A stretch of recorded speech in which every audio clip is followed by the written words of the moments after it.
Hello मेरे प्यारे साथियों, कैसे हैं आप सभी। आशा है आप सभी बहुत अच्छे होंगे। मैं बनी आप सभी का एयर स्टडी क्लासेस के चैनल पर हार्दिक स्वागत करता हूं। मेरे प्यारे साथियों, आज हम previous year best top 30 one word substitution के क्वेश्चन को करेंगे, जो कि आपके आने वाले एग्जाम के लिए बड़े ही हेल्पफुल होंगे। तो मेरे प्यारे साथियों, आप सभी इन टॉप 30 वन वर्ड सब्स्टिट्यूशन को ध्यान से पढ़िएगा। साथ ही यदि आपने अभी तक हमारे एयर स्टडी क्लासेस के चैनल को सब्सक्राइब नहीं किया है तो इसे भी आप सब्सक्राइब जरूर कर दें।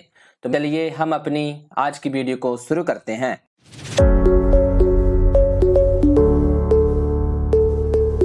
हमारा आज का पहला प्रश्न है, life story of a person written by someone else, अर्थात किसी व्यक्ति के जीवन की कहानी किसी और के द्वारा लिखना। इसका हमने इन चारों में से सही बनबट बताना है। तो चलिए इसका हम सही बनबट जानते हैं, जो कि होता है बायोग्राफी, यानी कि जीवनी, अर्थात संपूर्ण जीवन का उल्लेख या वर्णन करना। हमारा अगला प्रश्न है, फियर ऑफ फॉरेनर्स, अर्थात विदेशियों का डर। इसका हमने इन चारों में से सही बनबट बताना है कि इनमें से फियर ऑफ फॉरेनर्स का बनबट कौन सा है। तो चलिए जानते हैं। इसका सही बनबट है जेनफोबिया, अर्थात विदेशी लोगों को पसंद नहीं करना। हमारा अगला प्रश्न है, government by the people, of the people, for the people, अर्थात सरकार जनता द्वारा, जनता की, जनता के लिए। इसका हमने सही बनबट बताना है। तो चलिए सही बनबट जानते हैं, जो कि होता है डेमोक्रेसी, अर्थात लोकतंत्र या प्रजातंत्र। हमारा अगला प्रश्न है, फियर ऑफ डेड बॉडी, अर्थात शव या लाश का डर। फियर ऑफ डेड बॉडी का हमने सही वन वर्ड सब्स्टिट्यूशन बताना है, जो कि होता है नेक्रोफोबिया। इसी को फियर ऑफ डेड बॉडी कहा जाता है। हमारा अगला प्रश्न है, one who believe in what ever is told, अर्थात वह जो कुछ भी बताया जाए उस पर विश्वास करता हो। एक तरह से किसी भी बात पर आसानी से विश्वास कर लेता है वो व्यक्ति। इसका हमने सही वन वर्ड सब्स्टिट्यूशन बताना है इन सभी में से कि इसका सही वन वर्ड सब्स्टिट्यूशन कौन सा है। तो चलिए जानते हैं। क्रेडुलस, अर्थात भोला भाला या सीधा साधा, कान का कच्चा जिसे कहते हैं, या विश्रम्भी। हमारा अगला प्रश्न है, life story of a person written by himself, अर्थात एक व्यक्ति की जीवन कहानी जो उसने खुद ही लिखी है। Life story of a person written by himself का हमने इन चारों में से सही वन वर्ड सब्स्टिट्यूशन बताना है। तो चलिए इसके सही वन वर्ड सब्स्टिट्यूशन के बारे में जानते हैं, जो कि होता है ऑटोबायोग्राफी, अर्थात आत्मकथा। हमारा अगला प्रश्न है, फियर ऑफ ब्यूटी, अर्थात सुंदरता या खूबसूरती का डर। फियर ऑफ ब्यूटी का हमने इन चारों में से सही वन वर्ड सब्स्टिट्यूशन बताना है। तो चलिए इसके सही वन वर्ड सब्स्टिट्यूशन के बारे में जानते हैं, जो कि होता है कोलोफोबिया, अर्थात सुंदरता से डरना। हमारा अगला प्रश्न है, गवर्नमेंट बाय वन पर्सन, अर्थात एक व्यक्ति द्वारा शासन करना या सरकार चलाना। गवर्नमेंट बाय वन पर्सन का हमने सही वन वर्ड सब्स्टिट्यूशन बताना है। तो चलिए इसके सही वन वर्ड सब्स्टिट्यूशन के बारे में जानते हैं, जो कि होता है ऑटोक्रेसी, अर्थात तानाशाही या एक तंत्र। हमारा अगला प्रश्न है, fear of public place, large और ओपन प्लेसेस, अर्थात सार्वजनिक स्थान, बड़े या खुले स्थानों से डरना। इसका हमने इन चारों में से सही वन वर्ड सब्स्टिट्यूशन बताना है। तो चलिए सही वन वर्ड सब्स्टिट्यूशन के बारे में जानते हैं, जो कि है अगोरफोबिया, अर्थात खुली जगह से डरना या भीड़ से डर लगना। ऐसे व्यक्ति को अगोरफोबिया कहा जाता है। हमारा अगला प्रश्न है, फियर ऑफ ट्रीज, अर्थात पेड़ों से डरना। इन चारों में से हमने फियर ऑफ ट्रीज का सही वन वर्ड सब्स्टिट्यूशन बताना है। तो चलिए इसके सही वन वर्ड सब्स्टिट्यूशन के बारे में जानते हैं, जो कि होता है डेंड्रोफोबिया, अर्थात पेड़ों से डरना। हमारा अगला प्रश्न है, किलिंग ऑफ अ फीटस, अर्थात एक भ्रूण की हत्या करना। भ्रूण बच्चे का एक शुरुआती दौर होता है। किलिंग ऑफ अ फीटस का हमने इन चारों में से सही वन वर्ड सब्स्टिट्यूशन बताना है। तो चलिए इसके सही वन वर्ड सब्स्टिट्यूशन के बारे में जानते हैं, जो कि होता है फिटिसाइड, अर्थात भ्रूण हत्या करना। हमारा अगला प्रश्न है, one who does not easily believe what ever is told, अर्थात जो कही हुई बात पर आसानी से विश्वास नहीं करता हो। इसका इन चारों में से सही वन वर्ड सब्स्टिट्यूशन बताना है। तो चलिए इसके वन वर्ड सब्स्टिट्यूशन के बारे में जानते हैं, जो कि होता है इनक्रेडुलस, अर्थात शक्की या अविश्वासी या संदेह करने वाला, यानी विश्वास न होना। हमारा अगला प्रश्न है फियर ऑफ कलर्स अर्थात रंगों का डर होना। फियर ऑफ कलर्स का हमने इन चारों में से सही वन वर्ड सब्स्टिट्यूशन बताना है। तो चलिए इसके सही वन वर्ड सब्स्टिट्यूशन के बारे में जानते हैं, जो कि होता है क्रोमोफोबिया। हमारा अगला प्रश्न है किलिंग ऑफ अ डॉग अर्थात एक कुत्ते की हत्या करना। तो चलिए किलिंग ऑफ अ डॉग के सही वन वर्ड सब्स्टिट्यूशन के बारे में जानते हैं, जो कि होता है कैनसाइड।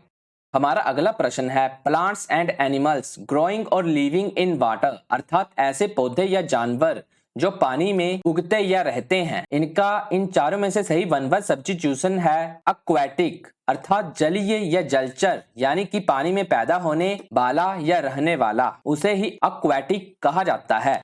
हमारा अगला प्रश्न है killing of a particular race of people अर्थात किसी विशेष जाति के लोगों की हत्या करना। इसका हमने इन चारों में से सही वन वर्ड सब्स्टिट्यूशन बताना है। तो चलिए इसके सही वन वर्ड सब्स्टिट्यूशन के बारे में जानते हैं, जो कि होता है जेनोसाइड अर्थात नरसंहार करना या जनसंहार या जाति हत्या करना। हमारा अगला प्रश्न है animals able to live both on land and in water अर्थात ऐसे जीव या जानवर जो पानी और जमीन दोनों में रहने में सक्षम होते हैं, इनका हमने सही वन वर्ड सब्स्टिट्यूशन बताना है। इसका हमने इन चारों में से सही वन वर्ड सब्स्टिट्यूशन बताना है। तो चलिए इसके सही वन वर्ड सब्स्टिट्यूशन को देखते हैं, जो कि होता है एम्फीबियन अर्थात उभयचर या जल थलचर या जल स्थलचर। हमारा अगला प्रश्न है fear of being confined in a particular place अर्थात किसी विशेष या खास जगह या स्थान पर कैद हो जाने का डर होना। इसका हमने इन चारों में से सही वन वर्ड सब्स्टिट्यूशन बताना है। तो चलिए fear of being confined in a particular place का सही वन वर्ड सब्स्टिट्यूशन देखते हैं, जो कि होता है क्लोस्ट्रोफोबिया अर्थात किसी विशेष या खास जगह या स्थान पर कैद हो जाने का डर।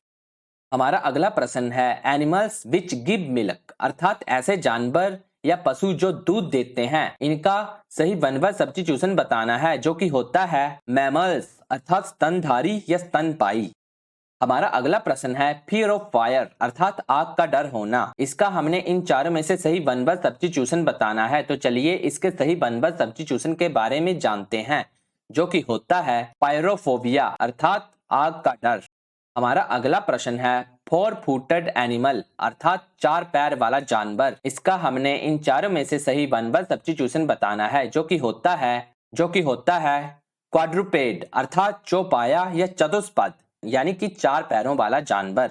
हमारा अगला प्रश्न है वन हु लव्स मैनकाइंड अर्थात जो मानव जाति से प्रेम करता हो, इसे इन चारों में से क्या कहते हैं? तो चलिए जानते हैं। इसे फिलैंथ्रोपिस्ट कहा जाता है अर्थात परोपकारी, दानी या समाज सेवी। हमारा अगला प्रश्न है फियर ऑफ डॉग्स अर्थात कुत्तों का डर होना। इसका हमने इन चारों में से सही वन वर्ड सब्स्टिट्यूशन बताना है। तो चलिए इसके सही वन वर्ड सब्स्टिट्यूशन को देखते हैं, जो कि होता है टिनोफोबिया यानी कि कुत्तों का डर होना। हमारा अगला प्रश्न है किलिंग ऑफ वंस फादर अर्थात पिता की हत्या करना। इसका हमने इन चारों में से सही वन वर्ड सब्स्टिट्यूशन बताना है। तो चलिए इसके सही वन वर्ड सब्स्टिट्यूशन को देखते हैं, जो कि होता है पैट्रिसाइड अर्थात पिता की हत्या करना। हमारा अगला प्रश्न है वन हु हेट्स मैनकाइंड अर्थात जो मानव जाति से नफरत करता हो। इसका हमने इन चारों में से सही वन वर्ड सब्स्टिट्यूशन बताना है। तो चलिए जानते हैं। मिसंथ्रोप अर्थात मानव द्वेषी या लोगों से घृणा करने वाला। हमारा अगला प्रश्न है फियर ऑफ हाइट अर्थात ऊंचाई का डर होना। इसका हमने इन चारों में से सही वन वर्ड सब्स्टिट्यूशन बताना है। तो चलिए इसके सही वन वर्ड सब्स्टिट्यूशन को देखते हैं, जो कि होता है एक्रोफोबिया अर्थात ऊंचाई का डर। हमारा अगला प्रश्न है one for whom the world is a home अर्थात वह जिसके लिए सारा संसार या दुनिया एक घर हो, उसे क्या कहते हैं एक वर्ल्ड में? इसका हमने इन चारों में से सही वन वर्ड सब्स्टिट्यूशन बताना है। तो चलिए देखते हैं। ये होता है कॉस्मोपॉलिटन अर्थात सर्वदेशीय या विश्ववादी। हमारा अगला प्रश्न है किलिंग ऑफ वंस मदर अर्थात माँ की हत्या करना। इन चारों में से हमने माँ की हत्या करने के लिए सही वन वर्ड सब्स्टिट्यूशन बताना है। तो चलिए देखते हैं। इसे कहते हैं मैट्रिसाइड अर्थात मातृ हत्या, यानी कि माता की हत्या करने वाला। हमारा अगला प्रश्न है a person who looks at the dark side of a thing अर्थात वह व्यक्ति जो किसी चीज के अंधेरे पक्ष को देखता है। एक तरह से हम कहें कि वह हर बात में नकारात्मक सोच रखता है, कि बुरा ही देखता है, बुरा ही सोचता है उसके बारे में। इसका हमने इन चारों में से सही वन वर्ड सब्स्टिट्यूशन बताना है, तो चलिए इसके सही वन वर्ड सब्स्टिट्यूशन को देखते हैं, जो कि होता है पेसिमिस्ट, अर्थात निराशावादी या वस्तुओं का बुरा पक्ष देखने वाला। हमारा अगला प्रश्न है a person who looks at the right side of a thing, अर्थात वह व्यक्ति जो किसी चीज के अच्छे पक्ष को देखता है, एक तरह से सकारात्मक सोच रखता है। इसका हमने इन चारों में से सही वन वर्ड सब्स्टिट्यूशन बताना है, तो चलिए इसके सही वन वर्ड सब्स्टिट्यूशन को देखते हैं, जो कि होता है ऑप्टिमिस्ट, अर्थात आशावादी यानी कि अच्छा पक्ष देखने वाला। तो मेरे प्यारे साथियों, हमने अपनी आज की वन वर्ड सब्स्टिट्यूशन से रिलेटेड प्रैक्टिस सेट को कंप्लीट कर लिया है। आप मुझे कमेंट में जरूर बताएं कि आपके इन 30 क्वेश्चनों में से कितने सही हुए। यदि आपके इन 30 में से 30 सही हुए तो भी आप कमेंट जरूर करें, तथा यह जरूर सोच लेना कि आप एक अच्छे लक्ष्य की तरफ अपना कदम आगे बढ़ा रहे हो। साथ ही मेरे प्यारे साथियों, आपका इस वीडियो को देखने के लिए धन्यवाद। और यदि आपने इस वीडियो से कुछ सीखा है तो आप इस वीडियो को लाइक, शेयर व कमेंट करना ना भूलें। साथ ही हमारे एएस स्टडी क्लासेस के चैनल को भी सब्सक्राइब जरूर करें। तो मेरे प्यारे साथियों, मिलते हैं ऐसी ही एक नई वीडियो के साथ। तब तक आप अपनी पढ़ाई अच्छे से करिएगा तथा अपना ख्याल रखिएगा।